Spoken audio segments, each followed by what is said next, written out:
মানুষের প্রতিভা কিন্তু মানুষের মধ্যেই অন্তর্নিহিত রয়েছে। বন্ধুরা, এই অসাধারণ প্রসঙ্গটাকে কেন্দ্র করে আজকে আমি আপনাদের এক সাধারণ গ্রামবাসীর সুন্দর একটি গল্প শোনাবো।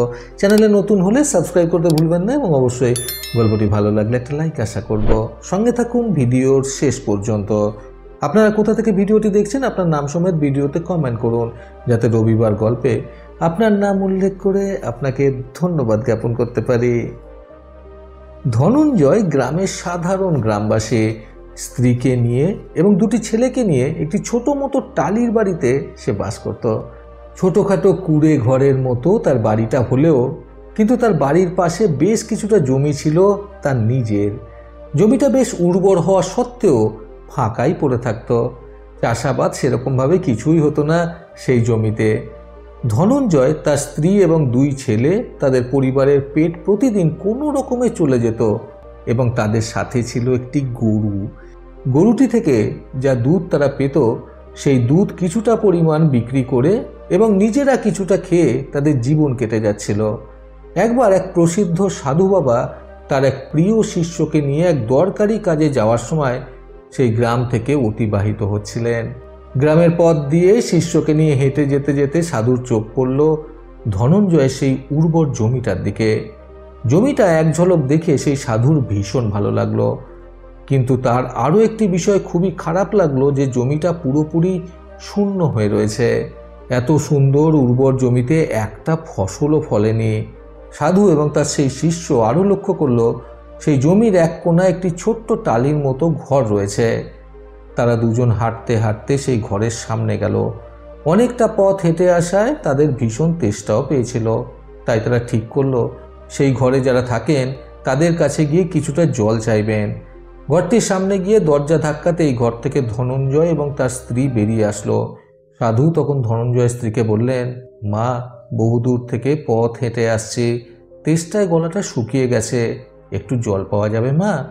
সাধুর কথা শুনে ধনঞ্জয় এবং তার স্ত্রী তাদের আপ্যায়ন করে বাড়ির দালানে বসতে দিল। ধনঞ্জয়ের স্ত্রী তখনই গিয়ে সাধু এবং তার শিষ্যের জন্য জল নিয়ে আসলো। সাধু এবং তার শিষ্য জল পান করার পর ধনঞ্জয়কে উদ্দেশ্য করে সাধু বললেন, আচ্ছা, এই এত সুন্দর উর্বর জমিটা কি তোমাদের? ধনঞ্জয় উত্তরে জানায়, হ্যাঁ গুরুদেব, জমিটা আমাদেরই। আমার বাপ ঠাকুরদার আমলের থেকে এই জমিটা রয়েছে। সাধু তখন ধনঞ্জয়কে বলেন, তাহলে এত সুন্দর জমিতে তোমরা চাষাবাদ করো না কেন? ধনঞ্জয় তখন দালানের পাশে খুঁটিতে বাঁধা একটি রুষ্টপুষ্ট গরুকে দেখিয়ে সাধুকে বলল, এই দেখুন, আমাদের একটি গরু রয়েছে এবং এই গরুর থেকে প্রতিদিন আমরা যে পরিমাণ দুধ পাই সেই দুধ কিছুটা বিক্রি করে এবং বাকি দুধ আমরা পরিবারের 4 জন খেয়ে আমাদের কোনো রকমের দিন কেটে যায়, তাই আর বেকার কিছু করতে লাগে না। ধনঞ্জয়ের কথা শুনে সাধু আবার জিজ্ঞাসা করলেন, 4 জন মানে তোমার পরিবারে আর কেউ আছে নাকি? ধনঞ্জয় তখন বলে, হ্যাঁ, আমার ছোট ছোট 2টি ছেলে রয়েছে। সাধু তখন ধনঞ্জয়ের দিকে তাকিয়ে ধনঞ্জয়কে জিজ্ঞাসা করলেন, তোমার 2 ছোট ছোট ছেলেকে নিয়ে এবং স্ত্রীকে নিয়ে তাহলে কোনো রকমে তোমার দিন কেটে যায়, তাই তো? ধনঞ্জয় তখন বলল, হ্যাঁ, ওই জন্য কষ্ট করে আর কিছু বাড়তি করতে লাগে না। কথা বলতে বলতে দুপুর গড়িয়ে প্রায় সন্ধ্যা হয়ে আসছিল, তাই সাধু এবং তার শিষ্য ধনঞ্জয় এবং তার স্ত্রীর সাথে পরিকল্পনা করে ঠিক করলেন আজকের রাতটা তারা ধনঞ্জয়ের বাড়িতেই কাটিয়ে দেবেন। ভোর হলেই তারা সেখান থেকে বেরিয়ে পড়বেন। যথারীতি পরিকল্পনা অনুযায়ী সেদিনকে রাতে ধনঞ্জয়ের সামর্থ্য অনুযায়ী আয়োজন মাফিক সামান্য কিছু খাওয়া দাওয়ার পর সকলে শুয়ে পড়লেন। মধ্যরাত্রিবেলায় সাধু ঘুম থেকে উঠে তার শিষ্যের কানে কানে খুবই আস্তে করে বললেন, চলো, এবার আমাদের বেরিয়ে পড়তে হবে এবং বেরোনোর আগে আমাদের একটি খুবই গুরুত্বপূর্ণ কাজ করতে হবে, তাড়াতাড়ি উঠে পড়ো। সাধুর কথা শুনে তার শিষ্য তাড়াতাড়ি করে উঠে পড়লেন। তারপর সাধু এবং তার শিষ্য হাঁটতে হাঁটতে দালানের কাছে এসে দাঁড়ালেন। তখন সাধু তার শিষ্যকে গরুটার দিকে দেখিয়ে বললেন, চলো, আমরা এখন এই গরুটাকে কোনো গভীর জঙ্গলে ছেড়ে দিয়ে আসি। নিজের গুরুর মুখ থেকে এই প্রকার কথা শুনে সেই শিষ্য একটু চমকে উঠলেন, কিন্তু যেহেতু তিনি তার গুরু হন তাই তার কথার বিপরীতে কোনো প্রশ্ন সেই শিষ্য করতে পারলেন না। সাধুর কথা অনুযায়ী তারা দুজনে মিলে গরুটাকে নিয়ে এক গভীর জঙ্গলের মধ্যে ছেড়ে দিলেন এবং তারপর সেখান থেকে নিজেদের গন্তব্যস্থলে রওনা দিলেন। এই কাজটা করার পর কিন্তু সেই শিষ্যের মাথায় একটা কথাই সবসময় ঘোরাফেরা করছিল, যে গুরুর কাছ থেকে আমি এত শিক্ষায় শিক্ষিত হয়েছি, এত ভালো ভালো জ্ঞান অর্জন করতে পেরেছি, গুরুর কাছ থেকে এত মানুষ উপকার পেয়েছেন, কিন্তু আজ ইনি এই দরিদ্র মানুষটির এত বড় ক্ষতি করলেন। এইসব নানান রকম কথা সেই শিষ্যের মাথায় ঘুরছিল, কিন্তু মুখ ফুটে কিছু বলার মতো সাহস তার ছিল না। এই ঘটনার পর প্রায় বছর 10 কেটে যায়। সেই শিষ্য বছর 10 বাদে সকল শিক্ষায় শিক্ষিত হয়ে গুরুর আসন লাভ করেছেন। একদিন তিনি হঠাৎই সেই 10 বছর আগের মানুষটির ক্ষতি হয়ে যাওয়ার কথা ভাবছিলেন। তখন তিনি ঠিক করলেন, এখন একবার সেই মানুষটাকে গিয়ে দেখা যাক কি অবস্থায় রয়েছেন তিনি, এবং প্রয়োজনে তার কিছু সাহায্য করা যাবে। এই ভেবে তিনি আবারও সেই গ্রামে আসলেন। গ্রামে এসে সেই পুরনো জায়গাটাতে আসতেই তিনি অবাক হয়ে গেলেন। তিনি দেখলেন সেই উর্বর সুন্দর কিন্তু শূন্য জমিটা এখন বড় বড় ফলাহারি গাছে ভর্তি। রুষ্টপুষ্ট ফল, সবজি, শাক সমস্ত কিছু সেই জমিতে ফলে রয়েছে। এইসব দেখে তিনি ভাবলেন, সেই দরিদ্র মানুষটা হয়তো নিজের গরুটাকে হারিয়ে এই জমি জায়গা বেচে পরিবার নিয়ে অন্য কোথাও চলে গেছে। এই ভাবতে ভাবতে তিনি সেই রুষ্টপুষ্ট জমিটার একটা কোণ ধরে হেঁটে যাচ্ছিলেন। হাঁটতে হাঁটতে তার হঠাৎই চোখ পড়ে সেই 10 বছর আগেকার দরিদ্র মানুষটি ভালো পোশাক আশাক পরে সেই জমির মধ্যে পায়চারি করছে। সেই মানুষটাকে দেখে সেই শিষ্য অর্থাৎ এখনকার গুরু তার দিকে এগিয়ে গেলেন। এগিয়ে এসে তিনি ধনঞ্জয়কে বললেন, আমাকে চিনতে পারছেন? প্রায় বছর 10 আগে আমাদের দেখা হয়েছিল এই জমিতেই। ধনঞ্জয় তখন একমুখ হাসি নিয়ে সেই গুরুকে বলে, হ্যাঁ গুরুদেব, আপনাকে চিনতে পারছি। আপনাদের আমি বেঁচে থাকতে কখনোই ভুলতে পারবো না। আপনারা আমার কুটিরে আসার পরে আমার জীবন বদলে যায়। গল্পে আগে যাওয়ার আগে গত সপ্তাহে যারা যারা কমেন্ট করেছিলেন তারা হলেন শ্যামপুর থেকে মৌসুমী মান্না, পূর্ব মেদিনীপুর থেকে মানস মাঝি, দক্ষিণ 24 পরগনা থেকে সুশান্ত মুনিয়ান, বোলপুর থেকে দীপু পদ হাজরা, কৃষ্ণনগর থেকে অনিতা বিশ্বাস, নিউ ইয়র্ক থেকে তারি কুমার, আসাম থেকে রূপা তালুকদার, বনগাঁ থেকে রামপ্রসাদ কর্মকার, হাওড়া থেকে ডক্টর জগদীশ মণ্ডল, সাবাং পশ্চিম মেদিনীপুর থেকে মধুমিতা পাত্র, সোনামুখী বাঁকুড়া থেকে নরেন দত্ত, রাউরকেল্লা থেকে ডক্টর গোপাল চন্দ্র মুখার্জি, হলদিয়া থেকে উত্তম ভূঁইয়া, ঢাকা থেকে আতিকুল ইসলাম, বাংলাদেশ থেকে মোহাম্মদ রবিন, ভুবনেশ্বর থেকে অনামিকা নাথ, মুর্শিদাবাদ থেকে মোহাম্মদ অলিউল্লাহ, চাপড়া নদিয়া থেকে বাপ্পা সাধুকা, গুয়াহাটি আসাম থেকে খুশি মোহন সাহা, ব্যাঙ্গালোর থেকে শ্যামল বর্মন, এছাড়াও দীপঙ্কর সেন, অরুণ শিকদার, হিমান আর্টিস্ট, কাকুলি পড়ুয়া, পুলমা চ্যাটার্জি। আপনাদের সকলকে অসংখ্য ধন্যবাদ।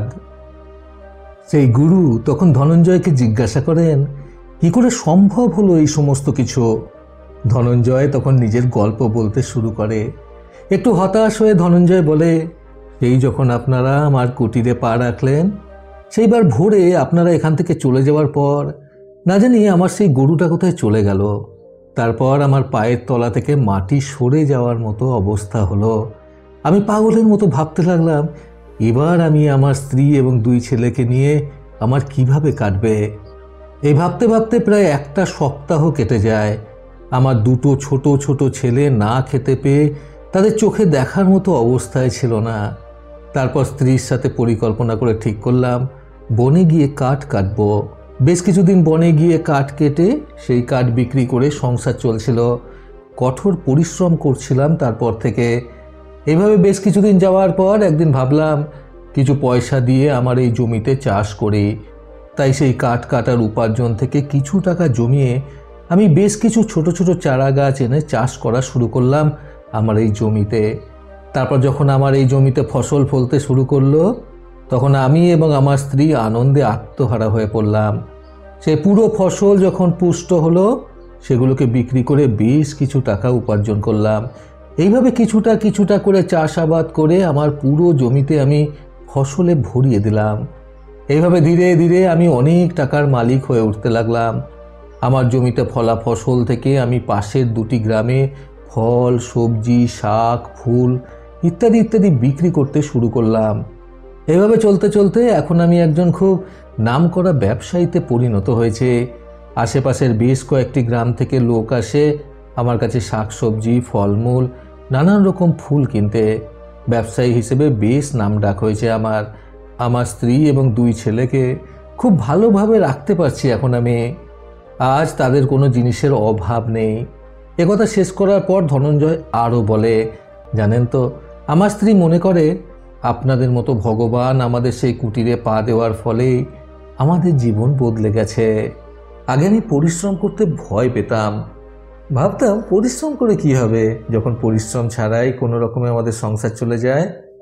কিন্তু আমার গরুটা আমার কাছ থেকে চলে যাওয়ার পর আমি বুঝতে পারলাম পরিশ্রম ছাড়াই দুনিয়াতে আর কিছুই নেই। কঠোর পরিশ্রম করলে তবেই ভালো ফল পাওয়া যায়। ধনঞ্জয়ের জীবনের এই কাহিনী শুনে গুরু মনে মনে নিজের গুরুদেবকে স্মরণ করলেন এবং তার দেওয়া এই শিক্ষাটাও অর্জন করে নিলেন। বন্ধুরা, নিজের প্রতিভা প্রকাশ্যে আনতে আজকের এই সুন্দর গল্প থেকে শিক্ষণীয় 3টি কথা সর্বদা মনে রাখুন। প্রথমত, আমাদের জীবনে অন্তর্নিহিত রয়েছে প্রচুর প্রতিভা, যেগুলো হয়তো আমরা আমাদের আলসেমির জন্য বা শর্টকাটে কাজ হয়ে যাওয়ার পদ্ধতি প্রয়োগ করার জন্য হারিয়ে ফেলছি। দ্বিতীয়ত, কঠোর পরিশ্রমের মাধ্যমে সঠিক বুদ্ধি প্রয়োগ করে মানুষ নিজেদের প্রতিভার বহিঃপ্রকাশ নিজেরাই ঘটাতে পারে।